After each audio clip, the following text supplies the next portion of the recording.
Now for our story. Oh, my baby, my baby. What have I done to you? Can you ever forgive me? You must never know.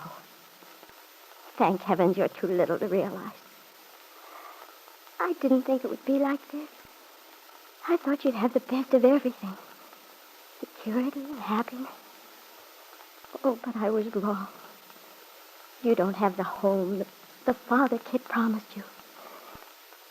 She doesn't even love you. Never mind, baby. I'll make it up to you. I'll make it up. Jessie Calvert stood by the French windows in Ben Calvert's house on 11th Street, looking out at the young woman from California who was there. The young woman who said she was a friend of Kitt's. Jessie watched as the woman bent over the crib, held the child in her arms. She was rather intense, Jessie thought. The very way she held the child to her showed a depth of feeling. It was odd Kitt had never mentioned her. But then, Ben Calvert's daughter seemed very touchy generally on the subject of what she'd done in California, the people she'd known there.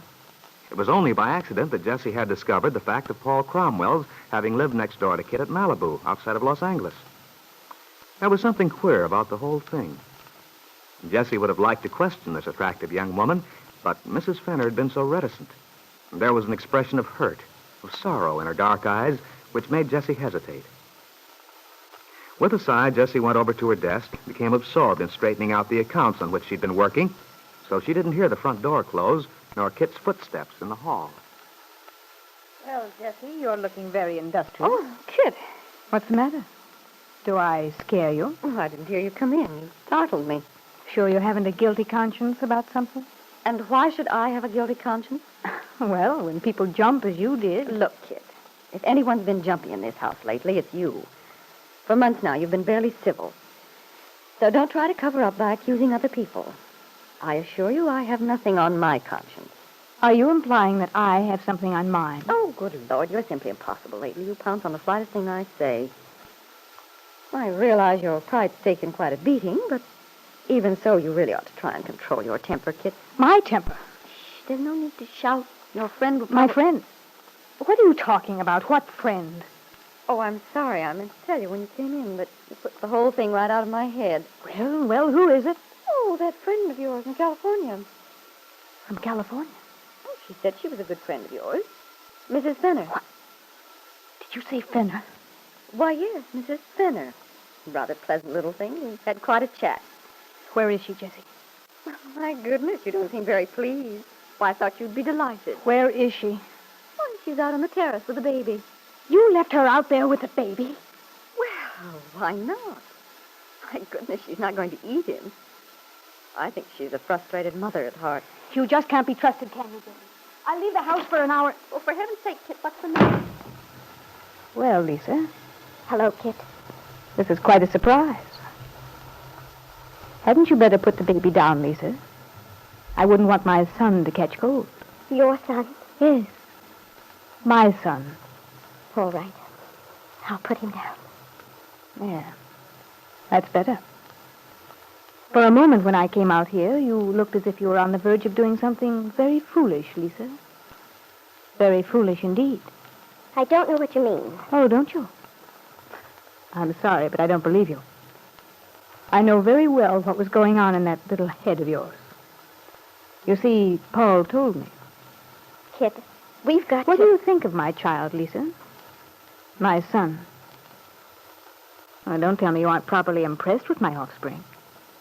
Everyone else thinks he's quite wonderful. He is wonderful. He's a beautiful baby. Well, that's more like it. For a moment, I was afraid you didn't appreciate him. And you know what a mother's pride is, Lisa. Oh, stop it, Kitt, stop it. What's the matter? Now I see you for what you really are, hard and cruel. That was what I thought at Malibu in the beginning, and I was right. If only I'd realized in time. Look, Lisa, this is absolutely pointless and ridiculous. It was very silly of you coming down here. Silly, Kitt, that I came to see my own baby. After I found out... Of course it was. Why torture yourself for nothing? Get yourself all worked up. It won't change anything. Frankly, I can't imagine why you came. I don't believe you. You must have known I would after Paul's visit. After he found out... So Paul told you. I can imagine what he said. Yes, Lisa, it crossed my mind that this might happen. But then I told myself you'd have better sense. You mean you'd hoped I'd be afraid to come? Not at all. You've nothing to be afraid of. But to come rushing down here, put yourself in a false position. Kitt, I'm not the one who's in a false position. Well, surely you don't think I am. Well, that's absurd, Lisa. Here I am, a married woman, in my own house, bringing up my son. You come rushing in where you've no right to be, making a lot of hysterical accusations. Have no right. Kitt, you tricked me before in California with the same methods you're trying to use now. Putting me in the wrong when I've done nothing wrong. Making me feel guilty because I question you about Paul. I tricked you. Tricked me, yes. All the time you were planning what you were going to do, planning to take my baby away from me. Paul told me all about it, everything. I know you now, Kitt. You'll never be able to deceive me again. Oh, hello, Mrs. Meade. I didn't know you'd come back. I've been here some time, Miss Thorndyke. I was rather surprised to find you'd left the baby out here alone. But I didn't leave him alone, Mrs. Meade. Mrs. Fenner was with him. I've only been gone a few minutes. I went up to warm his bottle. How did you two get along while I was away? Very nicely, Miss Thorndyke. You certainly made a hit with him, Mrs. Fenner. Look, he's reaching out his arms to you. Lisa, I think we'd better go in. Miss Thorndyke's going to give the baby his bottle, and we don't disturb him while he's being fed. Oh, it'll be all right, Mrs. Meade, if you talk quietly. I prefer not to have him disturbed. Come along, Lisa. Goodbye, Miss Thorndyke. And thank you. Goodbye, Mrs. Fenner. Now, Lisa, let's get this settled once and for all. You made a mistake coming here, and I'm sure you see it yourself by now. However, now that the damage is done, now that you've succeeded in getting yourself all worked up for nothing, we'll just have to make the best of it. At least you've seen the child. Know that he's well taken care of. No, Kitt. You can't get rid of me so easily, not anymore. No, I'm not trying to get rid of you. I'm merely pointing out that you've put yourself to a lot of trouble for nothing. It wasn't for nothing, Kitt. I had a good reason for coming here. Oh, I suppose it seemed that way to you. Knowing your tendency to dramatize things, I might have foreseen that your emotions would get the better of you. But since you've made up your mind to give up your baby of your own accord, I did hope that you'd have the honor to keep your end of the bargain. How can you talk about honor, Kitt? You've broken every single promise you made to Paul as well as to me. If I were you, I wouldn't worry too much about Paul, Lisa. Perhaps he didn't tell you the whole story. Paul told me everything. I know how you planned this together. What a fool you made of me. Now, I suppose you've forgiven Paul, but... Paul Cromwell isn't important now. He just doesn't matter. Only one thing matters to me now, Kitt. My child. Oh, good Lord. I thought when I left California I had the last of these scenes of yours, Lisa. All the tears and accusations. Why can't you face things? Nobody's taken advantage of you. Everything that happened is on your own head. If you're not satisfied with the results, there's nothing I can do about it. Oh, yes, there is, Kitt. Well, I don't know what idea you have in that funny little mind of yours, but I do know that the baby is getting the best of care, as you can see. He's healthy, well-fed. That's not enough. Not enough? No, Kitt. Well, it seems to me you're taking a very strange tone, Lisa, considering our respective positions in this thing. Coming down here, complaining about heaven knows what. I'm not here to complain, Kitt.